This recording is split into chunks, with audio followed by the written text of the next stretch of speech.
కొన్ని పాటలు వింటున్నప్పుడు తెలుగు అమ్మో పాట రాయడం ఇంత కష్టమా అనిపిస్తుంటుంది. బహుశా సీతారామ శాస్త్రి గారు చాలా అలాంటి పాటలు చాలా రాసి ఉండొచ్చు. కొన్ని పాటలు వింటున్నప్పుడు పాట రాయడం ఇంత ఈజీయా, మనకు తెలిసిన పదాల్లో పాట రాయొచ్చు కదా అనిపిస్తుంటుంది.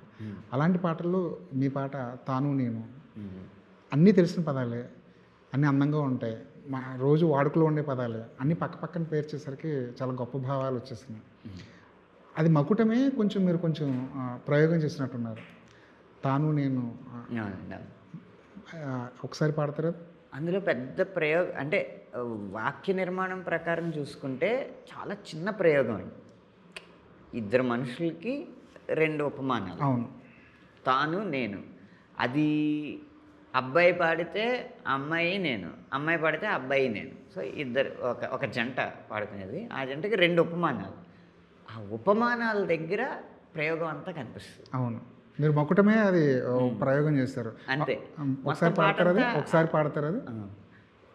దారి నేను తీరం తాను, దారం నేను హారం తాను, దాహం నేను నీరం తాను, కావ్యం నేను సారం తాను, నేను తాను రెప్ప కన్ను వేరైపోని పుడమి మన్ను, నేను తాను రెప్ప కన్ను వేరైపోని పుడమి మన్ను, తాను నేను మొయిలు మిన్ను, తాను నేను కలువ కొలను,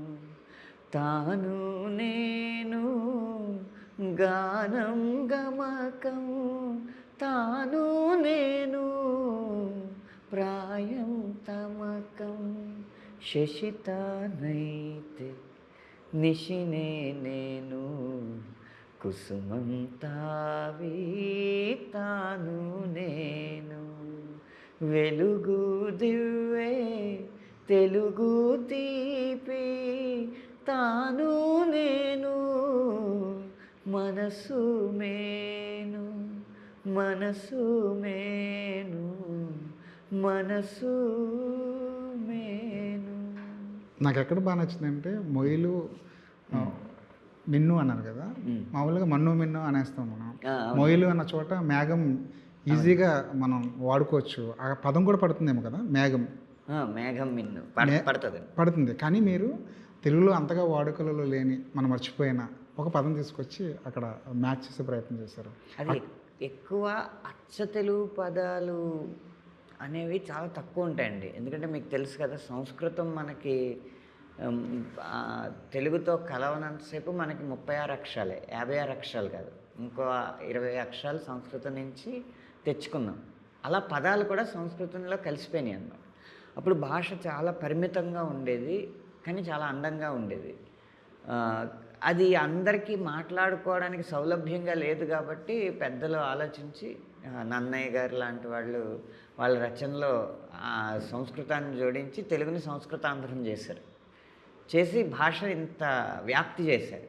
ఆ వ్యాప్తి చెయ్యకముందు ఉన్న పదాలు ఉంటాయి కదా, అవి చాలా లేతగా, అసలు పూత వేసిన లేత మావనన్న ఏదో పాట ఉంది, అంత సున్నితంగా ఉంటాయన్నమాట. ఆ పదాలని వాడితే అవకాశం ఉన్నప్పుడల్లా బాగుంటుంది అనిపించింది. అందుకు మేఘం సంస్కృతం నుంచి తెచ్చింది.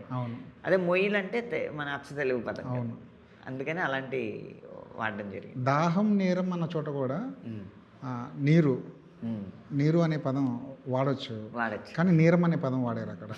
దానికి ఏమన్నా అంటే కావ్యం సారం ముందు వచ్చింది. అవును, నీరం అని దానికి ప్రాస ఉండాలి కాబట్టి నీరం నీరం అన్న.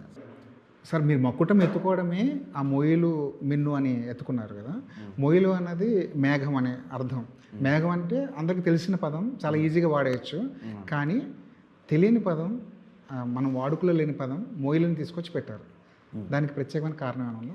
అదే అండి, ఇప్పుడు మనకి తెలుసు కదా, తెలుగు సంస్కృతాన్ని కలుపుకోకముందు మన అచ్చ తెలుగులో 36 అక్షరాలే. 20 అక్షరాలు మనం సంస్కృతం నుంచి కలుపుకున్నాం.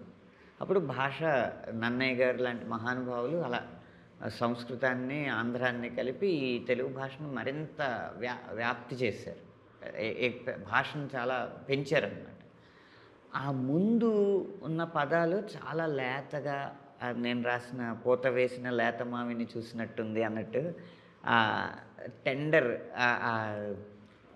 సున్నితంగా ఉంటదనమాట భాష. అయితే అది మన వ్యవహారికంలో తగ్గిపోవడం వల్ల అవి ఎవరికీ తెలియని పదాలు అనుకుంటారు. సో, అవకాశం వచ్చినప్పుడు అలాంటి పదాలు, మనకు తెలిసిన పదాలు వేయాలన్న ఉద్దేశంతో అప్పుడప్పుడు చేస్తూ ఉంటాను అలాంటివి. అండ్ మొయిలు అనేది కూడా కొత్తగా నేనే వాడిందేం కాదు. మీకు కృష్ణ శాస్త్రి గారి, దేవులపల్లి కృష్ణ శాస్త్రి గారి 'కృష్ణపక్షంలో' మొయిలింపు ధారలు అని వర్షానికి ఆయన వాడిన ప్రయోగం అనమాట. అలాంటి ప్రయోగాలు చాలా ఉంటాయి. కానీ ఇప్పుడు ఆధునిక యుగంలో అవి చేయట్లేదు కాబట్టి, ఎలాగో దర్శకుడు తెలుగువాడు కాదు కాబట్టి, ఏమో అందరికీ అర్థం అవ్వాలండి అని భయపడ్డు కాబట్టి ఆ ధైర్యం చేసి పెట్టాను అనమాట. అంటే తెలుగు వాళ్ళు కానీ దర్శకులతో పనిచేయడం ఇంకొంచెం ఈజీ ఏమో, తెలుగు భాషని, తెలుగు పదాలని తీసుకెళ్ళడానికి చాలా సులువు అండి. ఎందుకంటే ఇక్కడ అభద్రతా భావం వచ్చేస్తుంది. తెలుగువాడు అయినప్పుడు నాకు కొత్త పదం, నాకు ఒక దర్శకుడు అడిగాడు, తాను నేను లాగా నాకెందుకు రాయరు పాట అంటే, మీరు ఒప్పుకోరు సార్ పదాలు, మీకు రాయాల్సినట్టు, మీకు హిట్ అవ్వగలిగినట్టు మీకు రాస్తాను, అదే మీకు నచ్చంది అయ్యి ఉండదు, అలాంటి పాట మాత్రం మీరు ఒప్పుకోరు, అది ఇప్పుడు రిలీజ్ అయిపోయి ప్రజల్లోకి వెళ్ళి జనాలు ఆదరించిన తర్వాత పాట బాగుందని మీరు అంటున్నారు, కానీ ఒక రికార్డ్ అవ్వకముందు కాగితం మీద చూసి జడ్జిమెంట్ తీసుకోవాలంటే మీరు ఇది ఒప్పుకోరు అని. మీరు అంత తక్కువ అంచనా ఇద్దండి, మాకు ఒక అభిరుచి ఉంటుంది, అయితే ఈ పాటలో వేయండి పదాలు, నేను చూస్తాను. అలాగే కొత్త పదాలు వేసాను. నాకు బాగుంది కానండి, నేను మా ఇంట్లో వినిపించాను, వాళ్ళకి ఎక్కలేదండి ఇది. అదే మీకు మీ మీద నమ్మకం లేదు, మీ ఇంట్లో వాళ్ళ మీద నమ్మకం, వాళ్ళేమో సినిమా తీరు అని. సో, ఎప్పుడు మీకు కావాల్సినట్టు మీకు రాస్తాను. మీరు ఇలాంటివి చేయాలనుకున్నప్పుడు పూర్తిగా రచయిత మీద నమ్మకం ఉంచితే తీసుకోండి, లేకపోతే మీ జడ్జిమెంట్ మీద ఆధారపడాలంటే మీకు ఎలా కావాలో అలా రాస్తానని చెప్పాను. ఆ పాట ఎక్కడైనా వాడారా?